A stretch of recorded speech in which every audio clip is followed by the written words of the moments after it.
We learned last week that more than 60,000 Afghans who had helped the U.S. were left behind following the chaos of the Biden administration's scramble to get Americans and those who support us out of Afghanistan. Under Taliban control, Afghanistan is facing a severe crisis. The UN predicts that more than 1 million children under the age of 5 could die of starvation this winter. We've spoken with U.S. officials about the Afghanistan withdrawal and the day the elected President Ashraf Ghani fled the country. But President Ghani has not spoken publicly, and we are now hearing for the first time from Hamdullah Mohib, Ghani's national security advisor, in an exclusive U.S. television interview. Although Mohib told us that we all share the blame for what happened, that's not what President Biden told the American people. We began by playing a clip of the president for Mohib when we spoke with him earlier. Afghanistan political leaders gave up and fled the country. The Afghan military collapsed, sometime without trying to fight. We gave them every tool they could need. We provided close air support. We gave them every chance to determine their own future. What we could not provide them was the will to fight for that future. What do you make of that assessment? Did you lack the will? Absolutely not. The Afghan people made tremendous sacrifices for Afghanistan. I think it would be dishonor to take that away. What happened was the rug was pulled under the Afghans' feet. The decision to talk directly and engage the Taliban and make a deal with the Taliban that didn't include the Afghan government was protested myself in this city about what was going to happen to our government, what was going to happen to us. That was a U.S. agreement under the Trump administration with the Taliban. Exactly. That the Biden administration honored. And those decisions, that decision to talk directly to the Taliban without the presence of the Afghan government, and then the full transparency with the Afghan government led to the collapse that happened on August 15th. That was the day that the Taliban seized control. They were already in the city. By the end of the day, they had seized control. Did you have any idea when you woke up that morning that you would be fleeing the country? No. When did In fact, the night before, my staff contacted me and asked if we should start shredding and burning sensitive documents, and I didn't believe that it'd be so soon. We still thought the Taliban had at least 2 more weeks until the U.S. presence in Kabul. We had several cities and provinces around Kabul that were still under Afghan government's control. But by that morning, by 4 a.m. that morning, we had lost all of those provinces, plus a key district in Kabul. So you woke up that morning knowing that the Taliban is essentially knocking on the door of the capital? Correct. When did you decide to flee? Well, about 2:30 p.m. The news that came in at that point made me understand that we no longer have a consolidated force. There was no single power to control it. Most of them had abandoned their posts. Kabul was a city that was not ready for that kind of fighting. It was a city, and its security forces could do crimes, but they weren't ready to fight against the Taliban in a battle in that. So we saw the police and many other forces abandoning their posts and not turning up to work that day.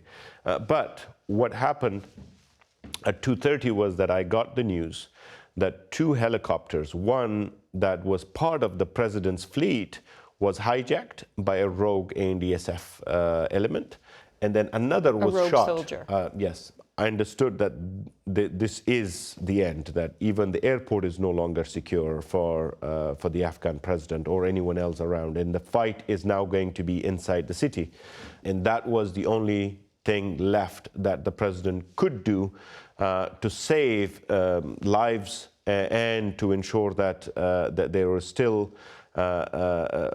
American troops left to be able to secure, because they were in the negotiations. It wasn't the Afghans that were negotiating anymore. At 2:30, you walk up to President Ghani and you say what? I tell him it's time to leave, sir. Why? because there was no other decision left for him to do. Right. What do you think would have happened if you'd stayed?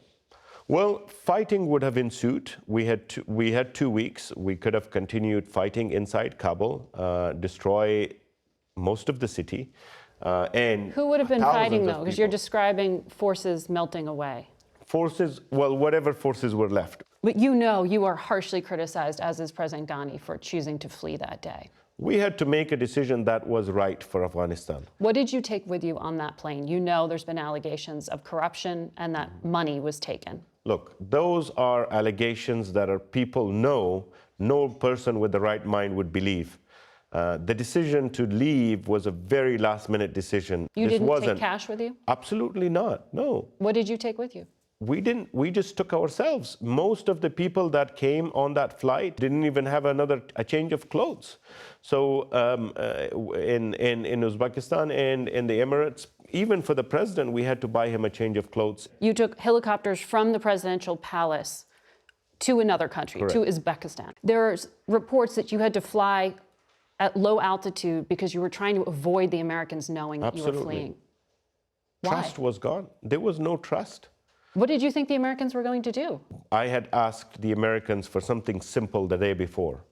And it was a test to say, if this deal doesn't work out, a deal that would have a transfer of power to the Taliban, and if this didn't work, would we be rescued? And the response was non-committal. You asked the United States to help you evacuate from Afghanistan. If this deal didn't work, would that be the case? There were intelligence reports both from Afghan sources, the Americans, and independent, that the plan for, not by the Taliban, their sponsors, was they wanted Ashraf Ghani's head. And it's embarrassing enough to have lost our country. We're not going to lose another president and be embarrassed like that in Afghanistan and be killed. What we tried to do was to see if there was anywhere that the president could go and resist and continue to be in Afghanistan. But that was no longer possible. There was no safe place in Afghanistan there was no for the safe president place. to be? Absolutely. Unless he wanted the war to continue, unless we wanted to see a civil war return. What was being discussed in Doha was nothing less than a surrender. And if it is a surrender, why take 2 more weeks and risk the lives of millions of Afghans and then in the end do exactly the same thing anyway? The argument is now that had you had a peaceful transfer of power, instead of the Taliban taking it by force, that we wouldn't have children starving to death in Afghanistan right now because money would have still poured in to this new government, even though the Taliban was part of it. That international aid organizations would be able to provide food, oxygen in hospitals. What is stopping that from happening now? United States and the world having sanctions on the Taliban. Well, why? The question is, if we were to give the Taliban exactly what they wanted, then, the legitimacy given by the president for a surrender, this is not an argument. This doesn't make sense to me in any way. Well, this is what the Biden administration would argue, and many Afghans, that there was a very narrow sort of window of opportunity where in those final weeks, President Ghani could have negotiated an exit that would have avoided the situation and the chaos that ensued. Was there a deal on the table? There was no deal on the table. This is an excuse. Look, this is what Secretary Blinken on this program said it was there, that he spoke to President Ghani on August the 14th. He thought he had a deal, and the next day, Ghani fled. I was on the phone with President Ghani on a Saturday night, pressing him to make sure he was ready to agree with the plan we were trying to put into effect to do a transfer of power to a new government that would have been led by the Taliban, but been inclusive and included all aspects of Afghan society. And he told me on the phone he was prepared to do that, but if the Taliban wouldn't go along, he was ready to fight to the death, and the very next day he fled. That's what he says. I was closely involved in that negotiation. I worked out the terms with the Americans on what would be that peaceful transfer of power. It was not going to happen on August 15. It was going to happen when we still had multiple provinces under Afghan control, and we still had a consolidated force. The Taliban that day were all over the city. And we didn't have, like I said, a consolidated force to keep the order. But that basically means a surrender to the Taliban. It's been reported you received a text message from one of the Taliban leaders that day on August 15th. What did he propose? Surrender. He said, you issue a statement of surrender and then we negotiate. I told him that's not how it works. You know, the Biden and Trump administration's envoy to the Taliban, Zalmay Khalilzad, the former ambassador who was on this program recently, said the U.S. should have pressed President Ghani harder to make concessions so that there was a peaceful transfer of power. He told my colleague, Michael Morrell, that Ghani insisted until the very end he would not leave until a successor was decided in an election. It was late, and Ghani was making demands as if he had won the war rather than he was losing the war. What he's describing is delusion. Mm-hmm. Did you ever say to him, Mr. President, the Taliban's coming to power, whether we like it or not. We have to take a negotiated deal. Yes, he wanted elections because he felt that that would be the way he hands over power.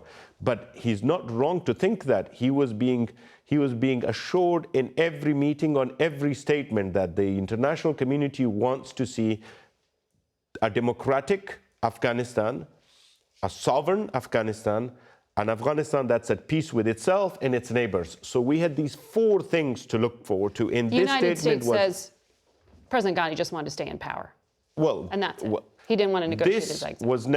This was never cleared. There wasn't a U.S. Secretary of State or a national security advisor, anyone higher that has come to Afghanistan, spent a day or two. This is a mission in which we have both shed blood together, made tremendous amount of sacrifices, and is worthy of protection.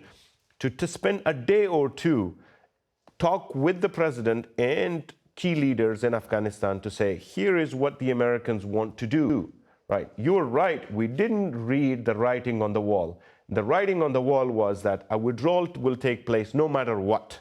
We thought that the preservation of the last 20 years, the last 2 decades, mattered. And that is where we misunderstood. President Ghani himself has been described as sort of living in a bubble, reading books on the grounds of the palace while the country is disintegrating. I would never believe that just because President Ghani read books led to the collapse of the state. No, but there are criticisms I think that's a lame excuse, whoever presents it. But the criticism is that he was out of touch with reality, that he was living in a bubble, that there was corruption and ineptness within the government. You're the national security advisor. You're the one who gives them the hard news, we have to go. Did you ever give him the hard news, Mr. President, we have to agree to negotiate our exit here because the Americans are gone. They're leaving us. President Ghani received hard news every second of the day. Afghanistan was at war. Every minute we lost an Afghan across the country. There was no good news. Right now, there is, as we talked about, no money flowing in to Afghanistan because the Taliban are now running the government. Do you think if you had stayed that it would have made a difference? No. If the condition was that a Taliban government be in place, there would have been a Taliban government in place just 2 weeks later. So you don't feel a sense of responsibility when you hear about what the UN is saying, that this is going to be a bleak winter of starvation? Absolutely. Well, of course I feel responsible. I feel responsible now and I feel responsible then. I think what the outcome is unfair to the Afghan people. Right? A decision was made to include and be able to see the Taliban in government, right? The Biden administration agreed to what the Trump administration agreed to, which was the Taliban's coming back into power. When that decision was made, I think it was important to make assumptions about how there will be collaboration with that government in place and how we're going to deliver aid to people that are in need. What do you think your biggest mistake was? We should have understood that the United States has made its decision and would withdraw under any circumstances. And I think that probably is one of the reasons we weren't able to secure another outcome. You felt that you were going to have the United States change its mind based on conditions on the ground? No. I felt that our partners, the United States included, believed in a democratic Afghanistan, a place where we were going to preserve the gains of the last 20 years. I thought those gains meant something. You can watch the full interview on facethenation.com. We'll be back in a moment.